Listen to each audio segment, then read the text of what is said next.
Alors, bonjour mes chers amis et bienvenue dans cette nouvelle vidéo. Aujourd'hui, nous allons aborder la notion du PGCD de deux entiers relatifs.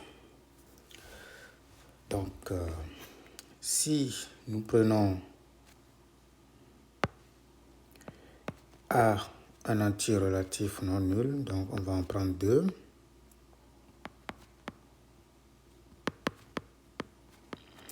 Deux entiers relatifs non nuls.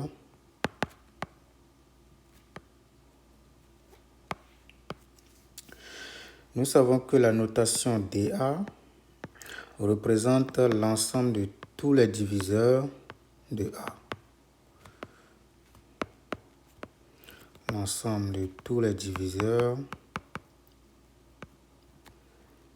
de A. D'accord? Et donc, si nous prenons DA, on sait que DA est une partie finie. Donc, le nombre d'éléments dans DA est fini. Et on peut alors connaître exactement l'intersection de DA avec DB. Donc, ceci est fini. Comme il est fini, il possède un plus grand élément. Donc, le plus grand élément,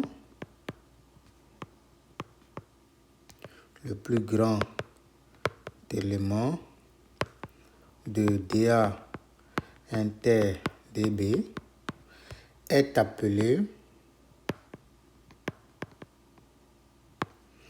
PGCD de A et B. Et bien sûr, est noté, comme vous le savez très bien, PGCD AB, tout simplement. On va donner des exemples concrets. On va essayer de calculer PGCD à partir de cette formule-là. Donc, on va faire le PGCD de 6 et de 9. Si vous voulez, je vais donner comme exemple PGCD de 6 et de moins 9, par exemple. Donc, premièrement, nous allons chercher l'ensemble de tous les diviseurs de 6. Donc, ce n'est pas du tout compliqué. Ça fait 1, 2, 3 et puis 6. Donc, pour les diviseurs négatifs, nous avons moins 1, moins 2, moins 3 et puis moins 6. L'ensemble des diviseurs de moins 9, ça fait également 1, 3, 9. Et de l'autre côté, on obtient moins 1, moins 3 et puis moins 9. Donc, on va essayer de regarder l'intersection de D6 avec D de moins 9. Donc, il s'agit principalement de regarder les éléments qui sont dans D6 et qui sont en même temps dans D-9. Donc, si on regarde très bien, nous avons 1 qui se répète ici. Nous avons 3 qui se répète également là. Nous avons moins 1 qui se répète là. Nous avons moins 3 qui se répète ici. Et donc, ici, ça nous donne exactement l'ensemble moins 3, moins 1, 1 et puis 3. Quel est le plus grand élément de cet ensemble-là? Donc, le plus grand élément de DA, c'est-à-dire D6 inter D-9, est 2.3. Donc, PGCD de 6 et moins 9, c'est exactement 3. Voilà. Donc ça, c'est la première chose. Donc on peut remarquer tout de suite que pour chercher le PGCD, on peut seulement se concentrer sur les diviseurs positifs. D'accord? Et chercher l'intersection évidemment des A inter DB en considérant les diviseurs qui sont positifs. Maintenant, comme vous le savez très bien, vous savez que même si on prend A et B des nombres négatifs, vous êtes d'accord avec moi que l'ensemble des diviseurs de A, c'est la même chose que l'ensemble des diviseurs de sa valeur absolue. Ça veut dire exactement un exemple concret, D de moins 6, c'est encore D de 6 par exemple. Donc, de la même manière, D de B, c'est également égal à D de la valeur absolue de B. Par conséquent, quand je prends DA inter DB, c'est exactement D de la valeur absolue de A inter D de la valeur absolue de B. Donc, ce qui se passe ici, c'est que le PGCD de AB, parce qu'on va chercher le plus grand élément ici, c'est la même chose que le plus grand élément là. Or, le plus grand élément ici, c'est égal au PGCD de AB, et le plus grand élément ici, c'est égal au PGCD de la valeur absolue, donc PGCD de la valeur absolue de A, de la valeur absolue de B. D'accord? Donc vraiment, il faut en même temps comprendre les choses très clairement et puis ça va plus vite. Donc, notation D de A inter DB est notée également DAB. Donc, au lieu d'écrire D plusieurs fois, on l'écrit une seule fois. D'accord? Et on fait une copie, d'accord, des entiers A et B. Donc, cette égalité est vraiment très forte. D'accord? Cette égalité est très forte, de sorte que si vous arrivez à trouver donc comme conséquence suivante, c'est que si vous avez DA, B qui vous donne DC, D, ça veut dire simplement que le PGCD de AB, c'est encore égal au PGCD de CD. C'est tellement magnifique que vous pouvez très facilement le faire. Ça me permet de démontrer un résultat très fort en mathématiques, par exemple. Lorsque vous voulez calculer, par exemple, le PGCD de AB, c'est la même chose que le PGCD, par exemple, de A moins B avec B. C'est un résultat très fort et très magnifique qui est tellement beau et il faut connaître ça en fait. Donc la démonstration est très simple. Il suffit de prouver que, pour justifier ça, il suffit de prouver que DAB, c'est-à-dire l'ensemble des diviseurs communs de A et de B, c'est encore exactement l'ensemble des diviseurs de A moins B et B. Donc c'est très facile de prouver ça. Et puis ça veut dire que le PGCD, les deux ont le même PGCD. Donc c'est très magnifique, je voulais vous montrer ça. Je peux faire une autre vidéo pour prouver exactement comment ça se fait. Il suffit de montrer que si un élément est ici, on peut prouver qu'il est encore ici. Et si un élément est ici, on peut prouver qu'il est encore là. C'est tout. Ok. Maintenant, j'ai envie de dénoncer un théorème également qui est très beau, qui va beaucoup nous aider dans la suite. Le théorème dit la chose suivante. Si, j'ai d'abord une petite remarque à vous montrer, donc c'est vraiment important. Premièrement, comme remarque, comme vous l'avez su, d'accord, le PGCD de AB, c'est encore égal au PGCD de la valeur absolue de A, valeur absolue de B. Ça veut dire quoi concrètement? Ça veut dire que lorsque vous calculez le PGCD de deux entiers relatifs, par exemple négatifs, ou bien peu importe, vous pouvez être ramené à calculer le PGCD de leur valeur absolue. En quelque sorte, on n'est pas obligé de considérer les entiers, disons, négatifs quand on parle du PGCD. Mais on peut simplement regarder leur valeur absolue et travailler. Donc, dans la suite, je peux me concentrer, d'accord? Donc, comme PGCD de AB est égal au PGCD de la valeur absolue de A, valeur absolue de B, on peut seulement se concentrer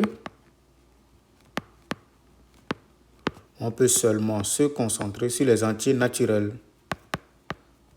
Se concentrer sur les entiers naturels.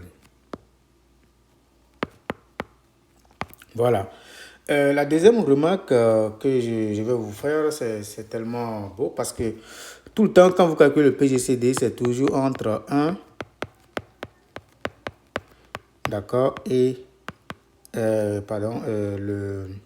disons le min, je voulais dire, le min entre A et B. Donc, premièrement, le PGCD dépasse toujours 1. C'est normal parce que on cherche le plus grand commun diviseur. Or, 1 est toujours le plus grand, est toujours, comment on appelle ça, un diviseur commun pour deux entiers quelconques. Donc, comme on veut le plus grand, ça veut dire que 1, d'accord, ça veut dire que la valeur minimale possible, c'est 1. C'est exactement ça. Mais ici, comme vous le savez très bien, comment appelle-t-on, l'ensemble des diviseurs de A et de B ne dépasse pas, c'est-à-dire que le plus grand élément ne dépasse jamais A. Et l'ensemble des diviseurs de B, son plus grand élément aussi ne dépasse pas B. Mais puisque si on doit prendre les diviseurs communs, d'accord, ça veut dire que le min, d'accord, doit être la valeur maximale, d'accord, du PGCD. Et la dernière remarque, qui est une remarque intéressante, c'est que si le PGCD, là, faites attention, je considère ici les entiers naturels. Si le PGCD de AB donne A, il faut comprendre simplement que A appartient à DB. C'est-à-dire que A est un diviseur de B.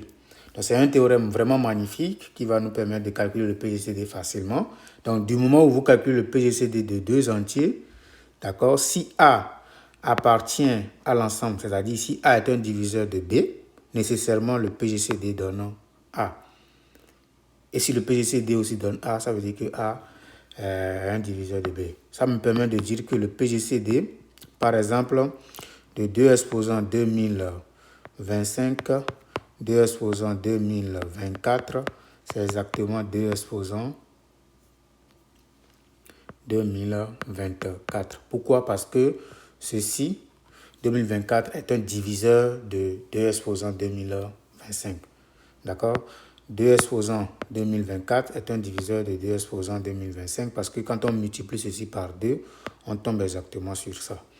Ok, donc ça permet facilement de calculer le PGCD sans chercher à calculer d'abord l'ensemble des diviseurs, disons, communs de A et de B. Ok, donc comme je le disais, je vais donner le plus beau théorème. La première information, c'est que si, disons, D est le PGCD de AB, bien entendu, il faut comprendre simplement que DAB n'est rien d'autre que D de D. C'est-à-dire que l'ensemble des diviseurs communs de AB n'est rien d'autre que l'ensemble des diviseurs du PGCD, en fait. Si vous voyez très bien ce qu'on a fait comme exemple ici, ça va vous rassurer. Lorsqu'on a cherché, par exemple, D9, inter D-9, on a obtenu cet ensemble-là. Mais cet ensemble-là, c'est exactement D3. C'est-à-dire l'ensemble de tous les diviseurs de 3, c'est exactement ça. Or, le 3, c'est ça le PGCD. C'est ce que dit le théorème. Donc, c'est un théorème très magnifique, d'accord, qui va beaucoup nous aider. Deuxième chose. La deuxième chose, c'est que si vous avez le PGCD, donc je prends là des entiers naturels, encore une fois, de KA, KB, avec A, B et K, des entiers naturels, c'est exactement K PGCD de AB. Donc, si A, B et K sont des entiers relatifs,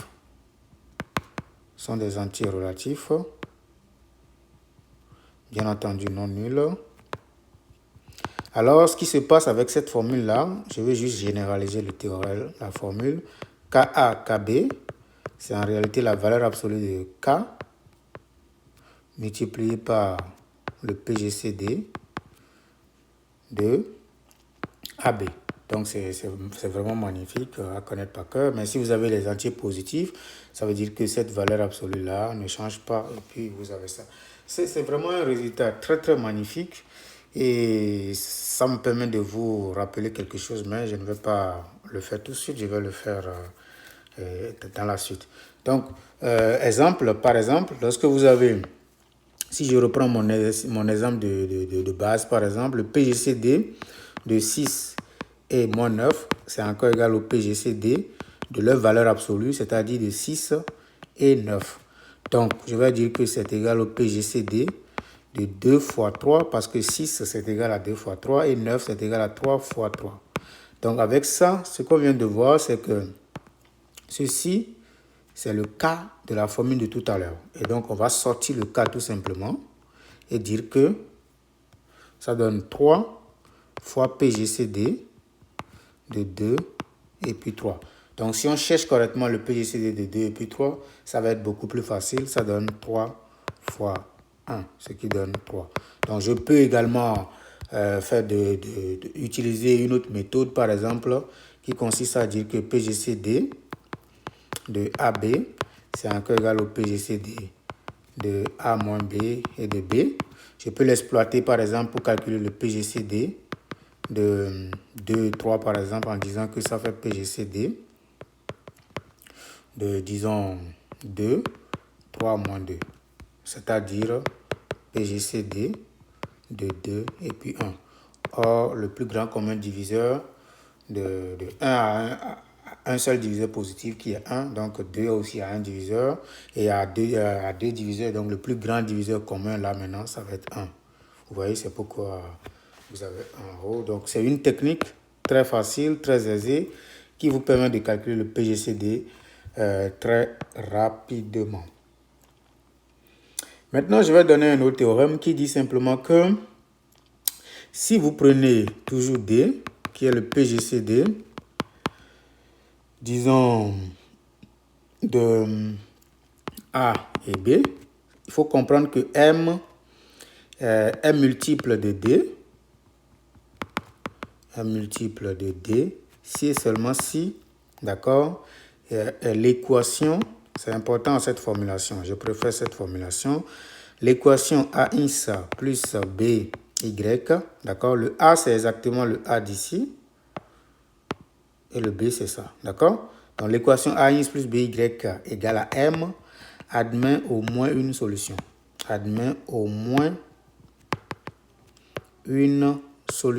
Donc ça nous permet déjà de commencer par parler de ce qu'on appelle l'équation diophantine. Et puis, admet au moins une solution dans quoi? Dans Z au carré. Ça veut dire que les inconnus, disons, X et Y, ici, sont dans Z carré. Qu'est-ce que ça veut dire exactement? Ça veut dire que, ça c'est la première formulation. Deuxième formulation de la même chose, ça veut dire que M est multiple de D, si et seulement si il existe X, Y, des entiers, d'accord, tels que M égale à AX plus BY. Voilà, c'est la même chose. Mais c'est un théorème que vous voyez beaucoup plus simple, mais ça a beaucoup de puissance en fait. Ça a tellement de puissance que si vous prenez par exemple M égale à 1, à quelles conditions, d'accord, 1 est un multiple de D. D est un nombre positif. Donc 1 est un multiple de D, ça veut dire que D divise 1, ça veut dire clairement que D, en quelque sorte, est égal à 1. Donc, ça veut dire que 1 est un multiple de D, c'est-à-dire que le PGCD de A et B donne 1 si et seulement si l'équation AX plus BY égale à 1 admet au moins une solution dans Z carré. Et ce cas particulier est appelé théorème de Bézout, que je vais rappeler un peu plus tard. Mais c'est vraiment un résultat riche que ça nous donne une autre information. Ça voudra dire simplement que l'ensemble de tous les multiples du PGCD, c'est exactement les éléments s'écrivent sous la forme AX plus BY, d'accord, avec X, Y des entiers. Juste à cause de cette forme-là, ça voudra dire que l'ensemble de tous les multiples, parce qu'on a dit ici que M est multiple de D, si et seulement si M s'écrit sous cette forme. Donc ça veut dire qu'il y a égalité entre ces deux ensembles-là. Donc c'est un résultat très beau et vraiment très magnifique qu'il faut connaître par cœur. Ça permet de montrer que les équations diophantines, par exemple, ont des solutions ou non. Ça, c'est pas forcément aller chercher les solutions, mais ça vous permet de dire que voilà, vous avez des solutions. Exemple concret, par exemple, si je vous dis de vérifier si cette équation, par exemple, admet de solutions, je vais donner une autre équation. Donc, qu'est-ce que je vais faire pour vérifier que cette équation, par exemple, admet de solutions? Je vais calculer le PGCD de A et de B, c'est-à-dire de 2 et de moins 5. Donc, PGCD de 2 moins 5, si vous calculez très bien, c'est égal à 1. D'accord? Et 7 est un multiple de 1. 7 est un multiple de 1. Par conséquent, l'équation diophantine, d'accord, 2x moins 5y égale à 1 admet au moins une solution. Ça permet de prouver, admet au moins une solution. Deuxième chose, vous avez 6x moins 3y égale 2. Donc, on va calculer le PGCD de 6 et de moins 3. C'est exactement 3. D'accord? Mais 2 n'est pas multiple de 3. Mais 2 n'est pas multiple de 3. Donc, l'équation n'a pas de solution et en même temps, on peut donner l'ensemble solution. C'est l'ensemble vide. Donc, ça vous permet de savoir si vous devez continuer, vous devez chercher des moyens de résoudre les équations qui sont sous cette forme-là. Donc, résumé, l'équation diophantine, quand on met l'équation diophantine comme ça voudra dire que le A, le B, le C, le X, le Y, tous sont des entiers, d'accord? Sont tous des entiers relatifs. Et donc, cette équation a des solutions, a au moins une solution, si et seulement si, donc, admet au moins une solution, si et seulement si PGCD de AB divise C. C'est ce que ça veut dire. Donc, c'est-à-dire que C est un multiple du PGCD. C'est tellement beau, c'est tellement magnifique qu'il faut obligatoirement connaître cette formule-là. Maintenant, nous allons tomber sur ce qu'on appelle algorithme d'Euclide.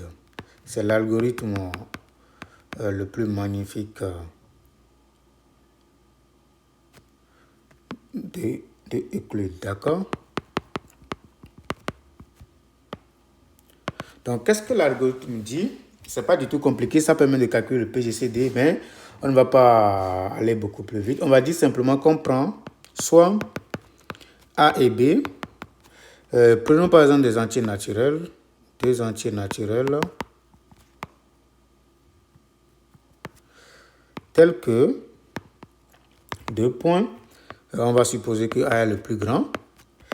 Et puis R, on va l'appeler le reste de la division, le reste de la division euclidienne, bien entendu, de A par B.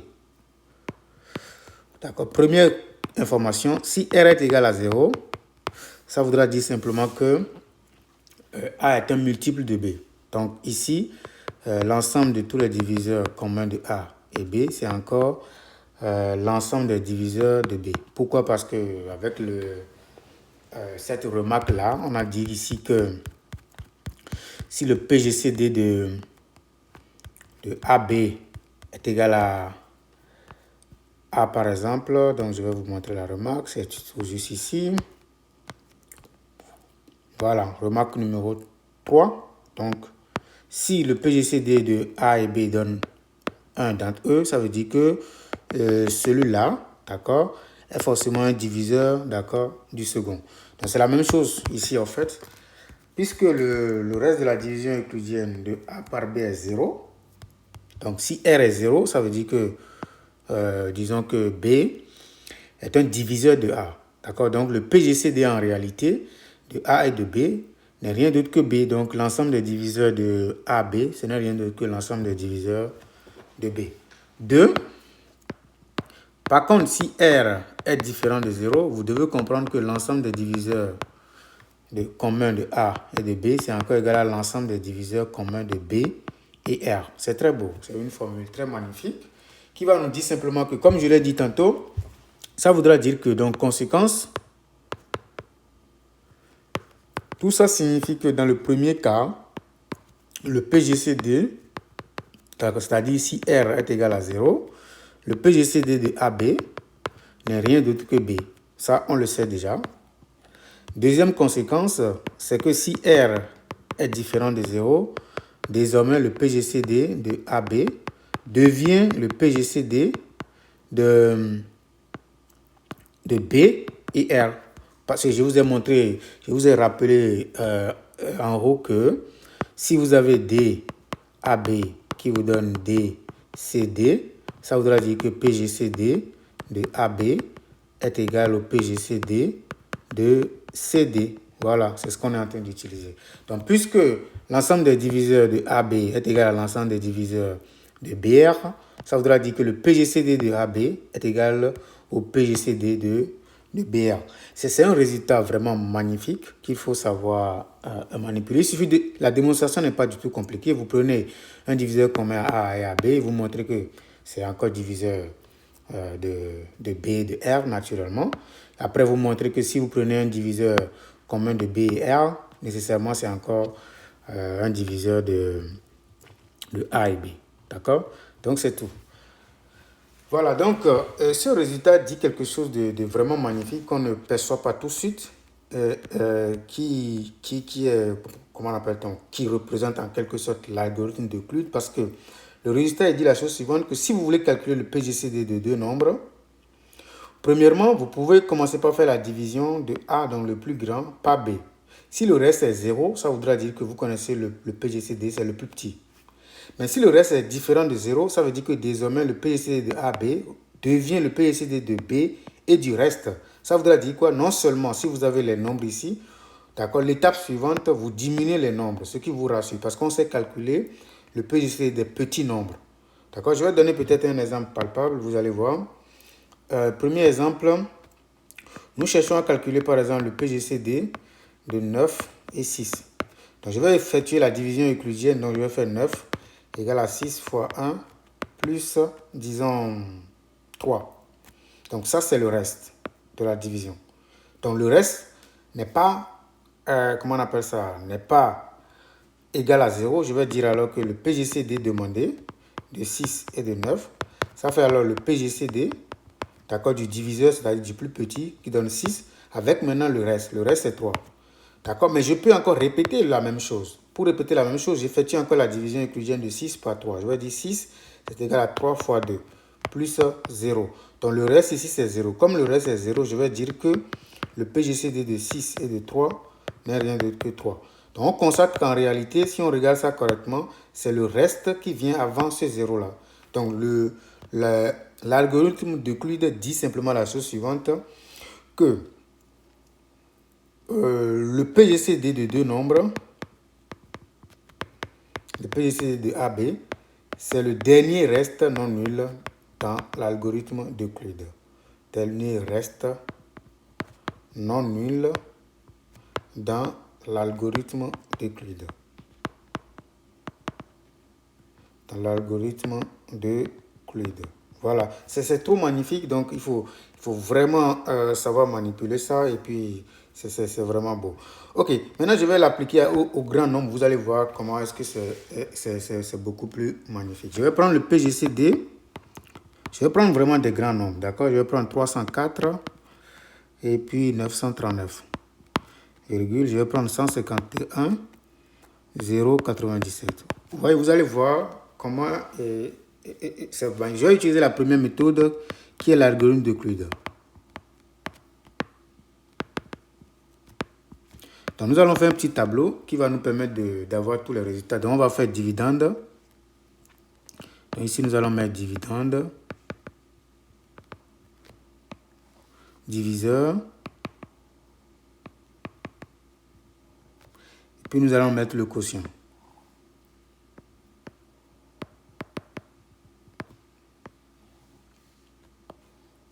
Ok, donc dividende, c'est le nombre qui est donné, c'est 3, 0, 4, 9, 3, 9. Diviseur, c'est exactement le plus petit qui est 151, 0, 97. Lorsque j'effectue ça, bon, je laisse le quotient parce que pourquoi? C'est le reste qui nous intéresse. Parce que l'algorithme dit que si nous connaissons le reste, d'accord, nous allons reprendre, nous allons continuer à faire la division parce que le PGCD de AB devient dorénavant le PGCD de B et du reste. Donc, il suffit de mettre ici le A, le B et puis le reste. Donc, quand on fait la division euclidienne de ce machin par ça, tout le monde sait faire la division euclidienne déjà. Sinon, je vous invite à regarder la toute première vidéo sur l'arithmétique. Donc, on va déterminer le reste. Le reste ici, c'est 2745. D'accord? C'est facile à calculer comme vous le savez déjà. Donc, désormais, comme le reste n'est pas 0, ça voudra dire que le PGCD des 2 devient maintenant le PGCD des 2. D'accord? C'est-à-dire du petit et du reste. Donc, ça veut dire quoi? Je vais reprendre l'algorithme d'Euclide encore. Donc, je vais prendre maintenant le diviseur va devenir dividende, ce qui donne 151,097 et puis 2745. C'est ça qu'on appelle l'algorithme d'Euclide. Donc, je récupère encore le reste. Et si je prends le reste ici, maintenant, j'obtiens 122. D'accord? Donc, le PGCD des 2, le reste n'est pas 0. Ça veut dire que le PGCD des 2 revient au PGCD de ces deux-là. Donc, je continue. Je vais mettre maintenant 2745 et puis 122. Si je tape, je cherche le reste encore, ça me donne 61. D'accord? Je continue. Donc, je prends maintenant le 122 avec 61 et puis je trouve 0. Donc, le dernier reste parce que ça, c'est la liste des restes. D'accord? Donc, le dernier reste non nul, c'est ça qui représente le PGCD. Voilà. Donc, je vais dire ici que PGCD de 304,939, 151,097, c'est exactement 61. C'est tout. Ça, c'est ça qu'on appelle l'algorithme d'Euclide. Donc, l'algorithme d'Euclide, c'est vraiment un algorithme vraiment magnifique qui va nous permettre de trouver, par exemple, les solutions particulières, par exemple, d'une équation différéncielle. D'accord, je vais y venir tantôt. OK. Maintenant, je vais vous parler de ce qu'on entend par nombre premier entre eux. D'accord? Nombre premier entre eux, il faut le différencier. Donc, nombre premier entre eux.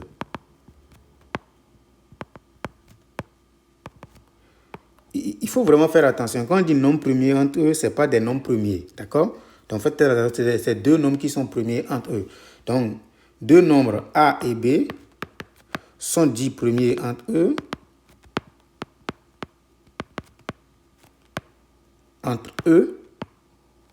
Si leur PGCD est égal à 1. Donc, si vous calculez le PGCD de deux nombres et le résultat vous donne 1, vous allez conclure que les deux nombres sont premiers entre eux. Exemple,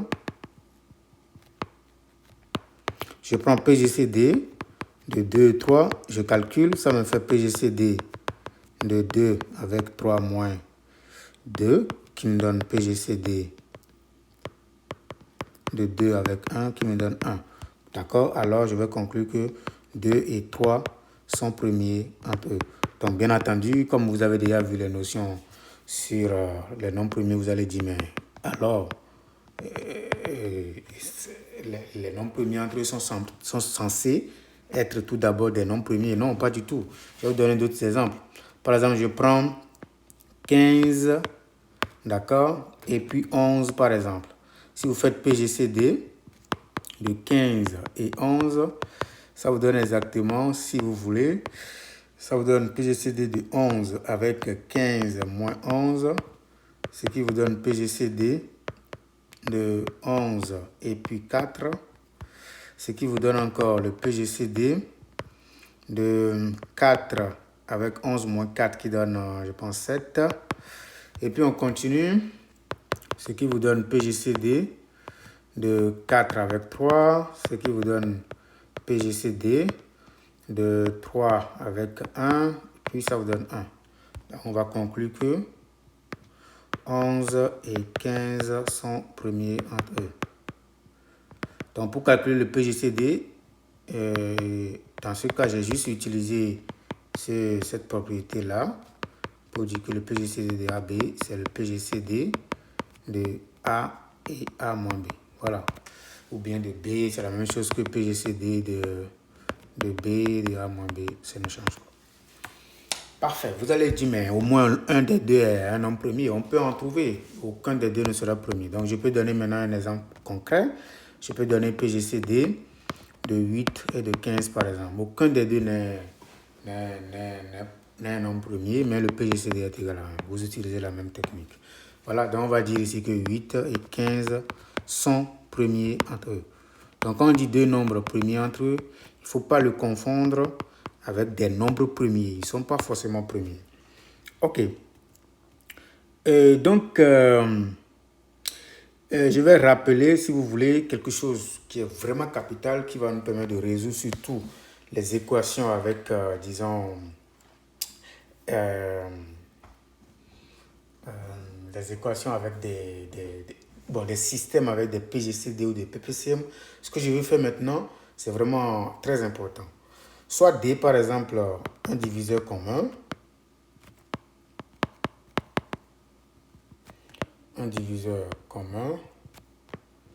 à petit a et B. Ça veut dire quoi? Ça veut dire que A s'écrit comme D multiplié par Q1 et B s'écrit comme D multiplié par Q2.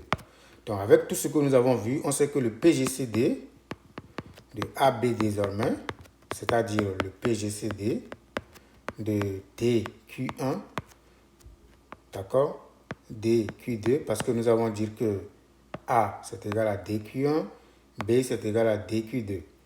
Donc ça, c'est exactement égal à D multiplié par le PGCD de Q1 et Q2. Tout le monde est d'accord sur ça. Comme tout le monde est d'accord, maintenant on va écrire quelque chose ensemble. Désormais, à quelles conditions le PGCD de AB donne quelque chose qui vaut D? Donc ça veut dire quoi? Le PGCD est égal à D. Donc nous avons ceci qui donne ça. Si et seulement si tout ça est égal à 1. Vous voyez? C'est simple. Si et seulement si le PGCD de Q1 Q2 est égal à 1. C'est très beau, vous ne voyez pas ça tout de suite, mais vous allez comprendre ça plus tard. Donc, ça veut dire quoi comme propriété? Ça veut dire que PGCD de AB donne quelque chose qui est D, si et seulement si, d'accord, il existe Q1 et Q2, de sorte que A soit égal à D fois Q1, B soit égal à D fois Q2, avec la condition que le PGCD de Q1 et de Q2 donne 1. D'accord? C'est-à-dire que Q1 et Q2 sont premiers entre eux. C'est vraiment magnifique et ça permet de résoudre tout un tas de systèmes. Par exemple, si on vous donne la résolution de ce système, par exemple, je te donne juste des exemples, hein, d'accord? Et puis on vous dit que x plus y est égal à, par exemple, 18, par exemple. Vous voyez, vous pouvez résoudre ce système-là à partir de ceci. D'accord? On va y revenir, mais je vous montre juste comment est-ce qu'on exploite ces choses-là pour pouvoir avancer. Maintenant, je rappelle maintenant ce qu'on appelle le théorème de Bézout.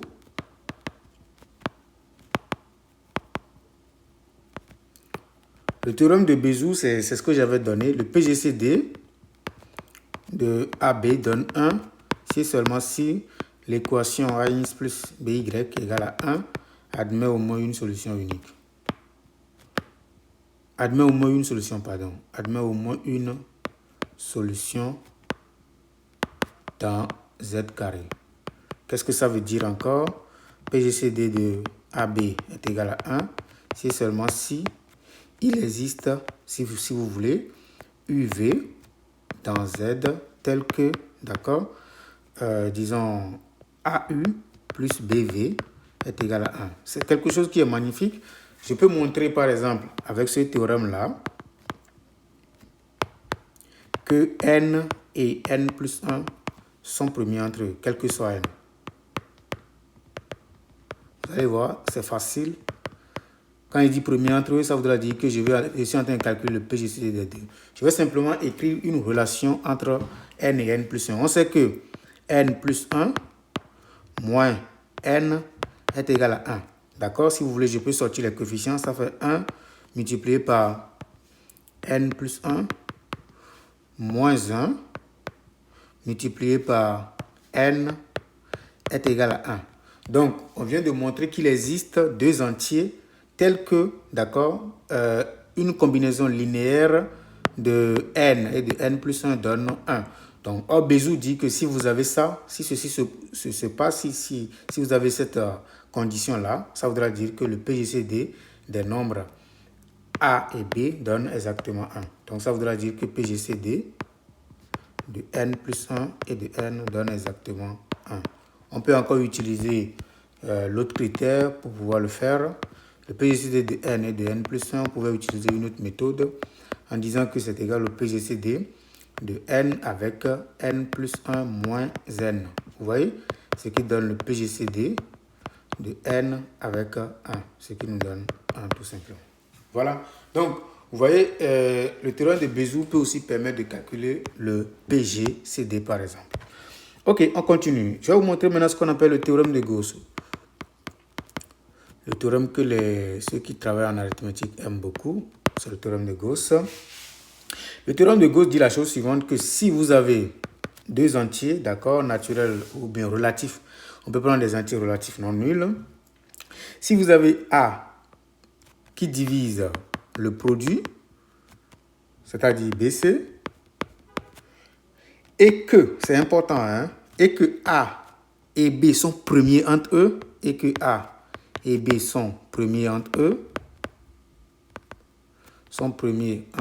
eux, alors désormais, le A divise également C.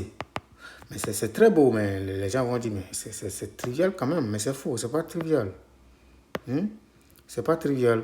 Si A divise, faites attention en mathématiques, si A divise un produit, ça ne veut pas dire que A va diviser forcément l'un des facteurs. Non. Si vous prenez par exemple 6 multiplié par 4, d'accord, tout le monde est d'accord avec moi que 8 divise ce produit. Bien sûr, parce que le produit c'est égal à 24. 8 est un diviseur de 24. Mais 8 ne divise ni 6 ni 4. Donc c'est important. Pourquoi ce n'est pas le cas? C'est parce que 8 n'est pas premier avec 6 ni premier avec 4. Ça veut dire quoi? PGC de 8 et de 6 n'est pas 1. PGC de 8 et de 4 n'est pas 1 également. Voilà pourquoi 8 peut diviser ce produit-là sans jamais diviser 6 ni le B. Donc faites attention, le théorème dit clairement que si A divise un produit et qu'il y a une deuxième hypothèse, A et B sont premiers entre eux, alors A divise nécessairement le deuxième facteur. Je peux écrire le théorème de façon ramassée comme on le dit. Le théorème dit simplement que si vous avez A qui divise BC et que PGCD de A et B est égal à 1, alors vous pouvez conclure que A divise désormais C. Ça permet de résoudre naturellement les équations diophantiennes. Je vais te donner un exemple concret. Ceci, par exemple, moins 5y égale à 0, par exemple. Si je dois résoudre ça, je vais simplement dire que 2x est égal à 5y. Avec cette relation, ça voudra dire que 2 est un diviseur de 5y. Parce que 5y est égal à 2 fois x. Donc 2 divise 5y. Comme 2 divise 5y, ça voudra alors, on va conclure que 2 divise y. Pourquoi? Parce que le PGCD de 2 et 5 est égal à 1. D'accord? Et donc, comme 2 divise y, maintenant je peux dire que y est égal à 2 multiplié par k, avec k élément de z. D'accord? Donc, si je remplace maintenant cette relation-là ici, vous allez voir que 2x va être égal à 5 facteur de 2k. Et donc, je peux simplifier par 2. Ça me permet d'avoir x égale à 5k. Par conséquent, j'obtiens comme ensemble solution les couples de la forme 5k et 2k, k élément de z. Ces couples-là sont exactement solution de cette équation. Vous voyez, j'ai utilisé ici le théorème de Gauss, parce que c'est le théorème de Gauss qui m'a permis de passer d'ici à là. Vous comprenez maintenant? Parfait. Donc ça, c'est le théorème de Gauss qui permet de résoudre, par exemple, les équations diophantiennes. De la même manière, même si on vous donne les équations diophantiennes de la forme A1 plus B égale à C, on peut toujours ramener ça sous la forme A1 plus BY égale à 0. Donc, on va revenir sur la résolution de ces équations de façon beaucoup plus générale. Quelles sont les conséquences du théorème de Gauss? Ça va être la fin de la vidéo. Conséquences. Première conséquence. On prend un A, B, C, des entiers relatifs. Si, d'accord, A et B sont premiers entre eux, si PGCD de AB est égal à 1, d'accord, et que PGCD de A avec C également donne 1, alors désormais le PGCD de A avec BC aussi est égal à 1. C'est trop magnifique ce théorème-là. C'est vraiment beau, quoi. C'est-à-dire que pour montrer des fois que le PGCD d'un nombre avec un produit, d'accord, donne par exemple 1, vous pouvez passer par cette formule-là. Vous pouvez regarder, est-ce que A est premier avec B, le même A encore premier avec C, et puis vous allez conclure. Donc, c'est très beau. Il suffit d'utiliser Bezout pour démontrer ça. Ça découle juste de ceci. On utilise Bezout pour ceci. Bezout également pour ceci. Et maintenant, on cherche à écrire une relation entre A et BC. OK. Deuxième conséquence. Si A divise C, B également divise C, d'accord, et que le PGCD de A et B donne 1, alors vous pouvez conclure que AB aussi divise C. Ça, c'est quelque chose que vous connaissez déjà, d'accord. Donc, ça permet de montrer que le produit est un diviseur d'un nombre donné, d'accord. La troisième conséquence, si, évidemment, A et B, PGCD de AB donne évidemment 1, alors le PPCM de AB donne exactement le produit AB. Voilà pourquoi quand on vous demande de calculer le PPCM de 2 et 3, vous trouvez exactement 2 fois 3 qui vous donne 6, parce que le PGCD de ces deux nombres-là donne exactement 1. Ok, ça nous permet de donner maintenant une formule qui dit simplement que le PGCD de AB multiplié par le PPCM de AB, en réalité, c'est le produit de A par B. Ça, c'est avec les entiers naturels. Si c'est des entiers relatifs, vous prenez juste la valeur absolue de tout ça. Vous voyez? Donc, c'est tout. Ok. La dernière chose que je voulais dire, c'est que si vous avez, disons, n, un entier naturel, d'accord, non nul, bien entendu. D'accord? Si A est congru à, bon, disons AB, est congru à AC modulo N, et que A et N sont premiers entre eux, bon, c'est pour dire PGCD égale à 1, et que le PGCD de A et N donne 1, alors vous pouvez conclure que A et non B est congru à C modulo N. C'est-à-dire, en quelque sorte, vous pouvez simplifier en fait les A. Mais ça ne se simplifie pas directement si, ça se simplifie seulement si vous avez A qui est premier avec N. C'est important, hein, cette condition-là. Ça découle de la propriété de Gauss. C'est-à-dire que si je prends AB moins AC qui a un multiple de N, je peux factoriser par A, ça donne B moins C, qui est un multiple de N. D'accord? Donc, ceci voudra dire que N divise, d'accord, A facteur de B moins C. Mais puisque N, à cause de cette relation maintenant, puisque N et A sont premiers entre eux, d'après Gauss, le N divise également B moins C. Dit que N divise B moins C, ça voudra dire que B moins C est un multiple de N. Multiple de N. Donc, en matière de congruence, ça veut dire que B est congru à C modulo N. Donc, comme je vous le disais, le théorème de Gauss aide beaucoup les mathématiciens à faire beaucoup de démonstrations. Donc, c'est la fin de cette vidéo. N'hésitez pas à vous abonner. La vidéo prochaine, nous allons aborder la notion des nombres premiers et le système de numération. Et ça va être la fin de l'arithmétique.